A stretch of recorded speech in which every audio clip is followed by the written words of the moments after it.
Hey everyone, it's Ed, and in this video I'm going to be covering working with the Max Swerve. Now my primary focus is going to be programming the Swerve drive. However, I am going to share a few tips and tricks about wiring and cable management, as well as a few notes on the mechanicals of the Swerve drive. So with that said, let's get started. It's very important that we make sure all of our modules are correctly assembled and they spin as they should. If you take a look at this drive wheel here, I can spin this and you see it rotates nicely. And you can see if I rotate it by hand, this motor back drives, it spins very freely. There's no binding. If, for example, you're turning this and it gets stuck in a position and it binds up, you need to stop. You need to figure out what is causing that to bind. You need to fix that. Common issues I've seen are these button head bolts coming a little bit unscrewed and the bolts hitting the swerve fork.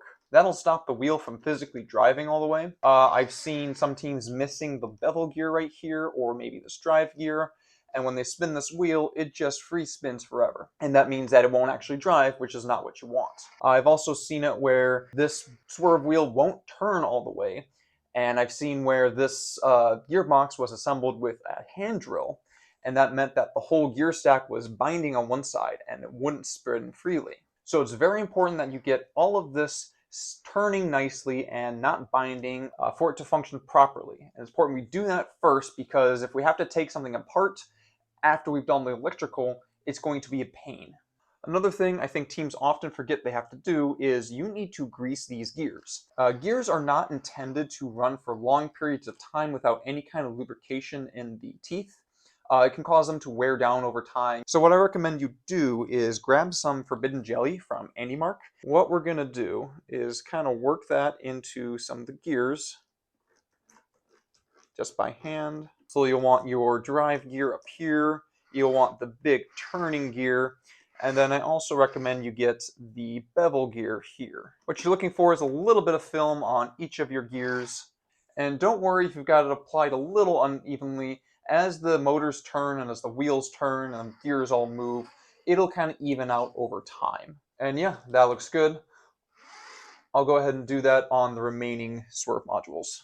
So next what I want to show you is I'm going to do a little bit of prep work on all my motor drivers to get them ready for the Swerve drive. All my drive controllers are going to get these little hats, these little port plugs. These come in the box with your SparkMax, and what they do is they cover the port right there just to make sure that no crud or chips or aluminum or whatever get in there. And the turn motor drivers are all going to get these absolute encoder adapter boards that are going to plug into that port. So what I like to do is actually throw a little bead of hot glue on the bottom side of this board there and hot glue it onto the driver, and that just makes it stay on there very nicely. Okay, I've got my adapter board here, and what I'm going to do is throw a little bead of hot glue kind of where it says robotics. I'll throw a line right there, and maybe a dab on either side of this port. And I'll take that and plug it in, push down nice and firm, and I think that makes a very reliable connection to the board. Next, a quick word on our electrical connectors. I'm using power pole on the heavy gauge wire here, and I'm just using the stock pigtails here with these PWM style crimps. The reason I'm using power poles is over the years I've found these to be the most robust, most reliable, and most reusable connectors. I prefer these over something like Wagos. For example, here I've got a wire that has been well used, and we can see it's kind of a rat's nest now. And if I use the actual Wago, I've noticed that when the wire gets to this point, you can insert it and you can click it down, and it might seem fine, but often, if you don't get it quite right, it pulls right out. And even if you do get it right, it's very easy for these wires to bend and come a little bit out of the Wago connector there. Over the years, I found power poles to be much more reliable. Now for the can connection, I'm using the stock pigtails provided in the SparkMax box. And then all of these connections here are going to get these little clips. This also comes in the box with your SparkMax. I like to put a clip over that, and that is an incredibly reliable and very small connection. You can also use Wagos for your can connection, however, you need 2 of these Wagos, and they're much bigger, much more annoying to cable manage, and frankly, I see these get tugged off of robots all the time. They work great for emergency repairs, but For the actual connections, I'm going to rely entirely on these. Next, what I'm going to do is actually wire in my drivers to my Swerve drive. So we have two motors, each with their own power and encoder cables. I think what I'll do to start, connect up my drive motor right away by connecting up my power leads and then connecting up my encoder cable. And what I'll do is I'll tuck this to the bottom side of that bracket. For now, I'll simply tuck them down and out of the way. I'm now going to grab my turn driver and I'll start with my power wires. And now I'll do my encoder cable. It's not going to go to the top additional port that we added. It's going to go to this port underneath it on the side. And our encoder cable is going to go up on that top port there. So now all of that is connected. And my next step, I think, is going to be to zip tie these down. And there's some notches on the side here and there. So what I'll do is I'll go from the bracket side, around both my drivers, up from underneath. And I really want to make sure that I get that zip tie seated in the notch on both drivers. I'll grab my second zip tie and do a similar thing. And what I'll aim to do is just position this zip tie to the side of this port on the top, and I'll gently cinch that tight. I'm now going to take this big bundle of wires for our turning motor. My goal is to prevent any wire from hitting the outside of this motor. This housing actually spins, and any wire that's rubbing up against that is going to get damaged over time. Yeah, I think that looks pretty nice. These notches can hold, looks like 2 zip ties pretty easily, so we'll go through with one of those notches. Okay, that's looking pretty good, I think. Next, I've got my drive motors hanging along the bottom here. I want to get those kind of bundled up. I think just along the side here is perfectly fine. Yeah, I'll go there. I've got the motor wires looping a little bit there. Cool. Finish this off.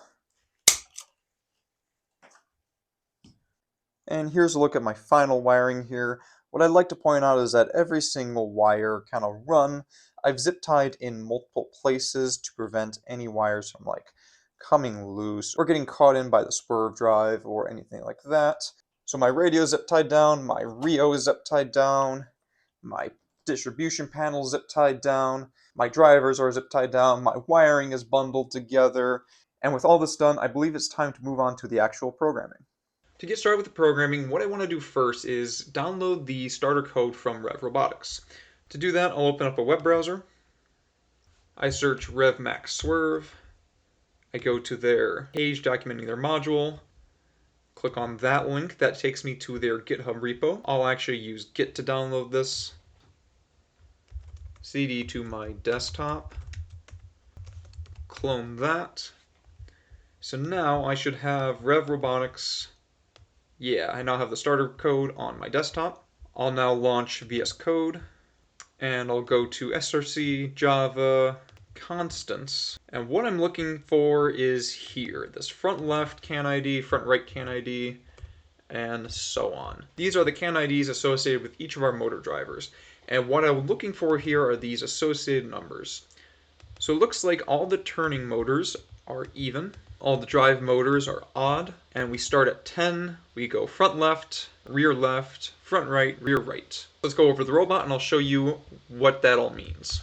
So what Rev chose to do is label their modules front left, front right, and rear right. They do 10 for their turn motor, 11 for the drive motor, then they go here, 12 for the turn, 13 for the drive, up here, 14 for the turn, 15 for the drive, over here, 16 for the turn, 17 for the drive. So what I want to do is give each of these a CAN ID that matches what the code expects.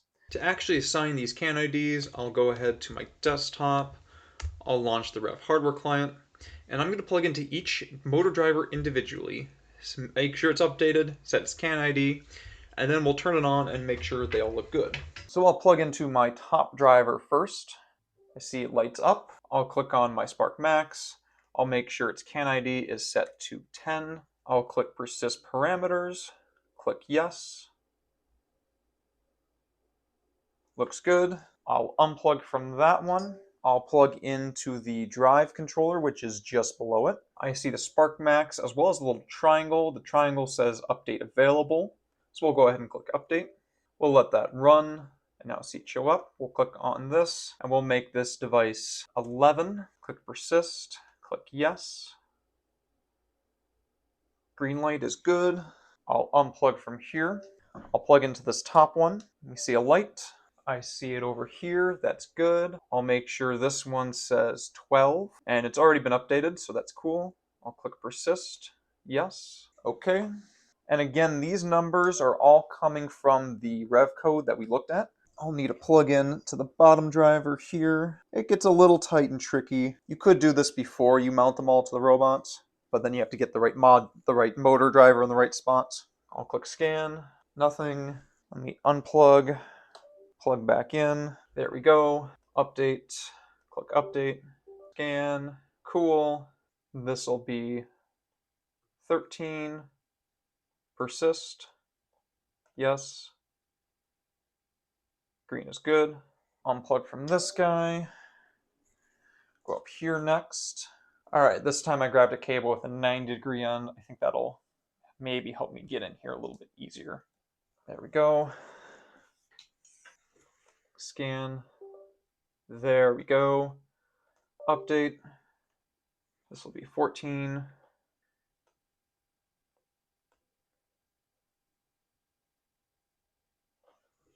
I'll go on the bottom side next. I'll click here, click update, click scan. There we go. This one will be 15. Persist. Yes. Green is good. Unplug from that. Plug in here. Cool, there we go. Anytime I see that red banner, I just click scan for devices. Maybe unplug the USB, plug it back in, and usually that makes it show up again. Click update, scan for devices, there we go. That should be 16. Persist, yes. Green is good. Unplug there. And one final motor driver. I've got to sneak along the bottom here. I got that silly error, so I'll unplug. Plug back in. There we go. Update. We'll just make sure that is indeed 17. We'll click persist. Yes. Green banner. Cool. Now I'll finally unplug from my device here. And now what I'll do is I'll turn on the robot, and if I plug into one driver, because they're all connected on CAN, I should see every single one of them. I'll plug in my battery,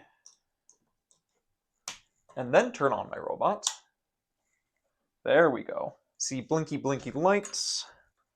I'll plug in to my motor driver here. And now if I look at my list, I'll see 10, 11, 12, 13, 14, 15, 16, 17. They all show up, so that looks good. Now before we actually deploy our code, there's a few things we have to do. I have to run Control-Shift-P and set our team number. And next I'm going to go to the constants file, and I'm going to change this K max speed meters per second. This is at, well, about 5 meters per second, which is about 15 feet per second. And I really don't like testing that fast. I think that's a little dangerous to do. So I'm going to change this to 1 meter per second, which is about 3 feet per second. And that'll be a little more controlled for testing. This max angular speed is 2 pi radians per second. That is 1 rotation per second. Again, I think that's a little fast, so I'll change this to 1 radians per second, which will be half a rotation or 180 degrees per second. That's a little bit more controlled. And the next thing that we need to change here is this track width and wheelbase. This is going to depend on your robot, so you should measure that. So I'll grab a tape measure here and show you what I mean on the robot. Now I have a square robot, so my length and width are the same. So I'm just going to get the measurement center to center on each of these wheels and use that for both directions. So what I'll do is crank this module by hand to about 90 degrees, and I'll do the same thing here. And I can very easily take a tape measure and measure across. And we're looking for the center to center of this. But that can be a little tricky to eyeball, so what I like to do is just take the edge of the wheel on this side and measure to the same edge on that side, which I see is at 16 and a half. Cool, so we'll go into the code and enter that and go from there. All right, so after measuring my robot, I measured 16.5, both directions. And the other thing you should definitely check is this driving motor pinion teeth. I chose the middle gear ratio, which from the comment here we see is 13, so I'll change that. If you chose the high-speed pinion or the low-speed pinion, you'll just have to change this number accordingly. I think that's all the things we're going to change, so I'll hit Control-Shift-P. I'll deploy our code. Looks successful. I'll pull up the driver station. I see we have code. Looks good. We'll go ahead and try this on the robot. Okay, with my code deployed, I'll enable the robot. And what I'll do is I'll push forward on the stick, and I see my wheels do turn, which looks good. However, I'm seeing that they're all kind of pointed in different directions. And that's because there is a encoder on each module that tells us where the wheel's pointed, but it actually needs to be calibrated. So we'll have to do that. Now to do the calibration, what I'm going to do is grab the calibration jig that comes in your box with all of your swerve drive parts, and I'll rotate this wheel, and this only goes in one way, so if it's not quite lining up, try rotating the wheel around or flipping the jig around or whatever you got to do to get it to line up.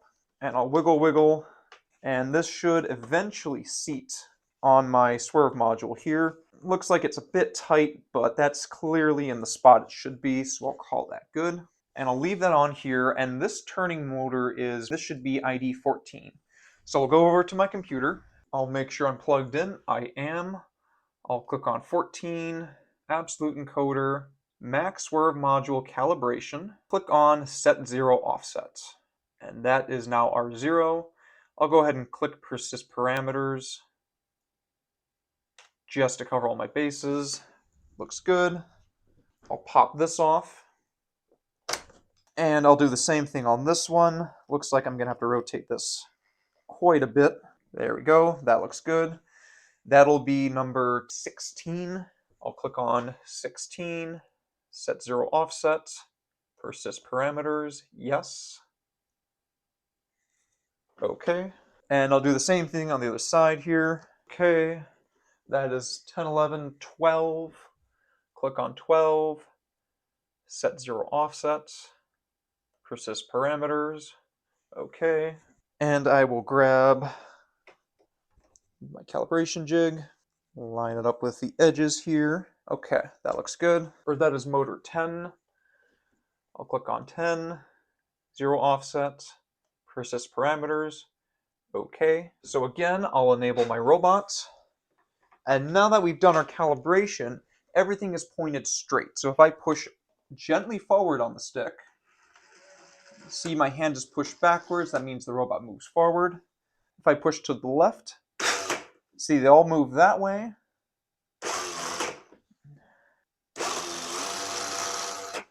I'll go clockwise, pushing my right stick to the left. That looks good. Great. I'll disable the robot. And now I'll actually set it on the ground. I'll click Enable on the driver station. I see blink blink on the robot light. I'll push gently forward on the stick. I see it moves forward. I'll pull back. Looks good. I'll push left. Good. Right. Good. I'll now do clockwise. Looks good. And counterclockwise. Good. All right. Now, the way this code is set up by default is that when I push forward on the stick, it will drive in the forward direction depending on how the robot is pointing. So if I rotate the robot like this and push forward on the stick, you see it drives that way. If I rotate around and push forward on the stick, you see it's now driving that way. So forward is always relative to wherever the robot is facing.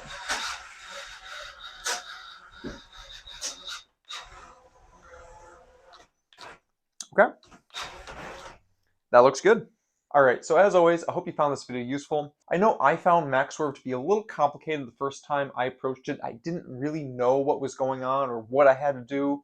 So I hope you're able to use this to work on your own Max Swerve, or maybe troubleshoot your robot, or get it up and running. As always, if you want to see me cover any topic in the future, let me know, and I'll see what I can do. Till then, take care.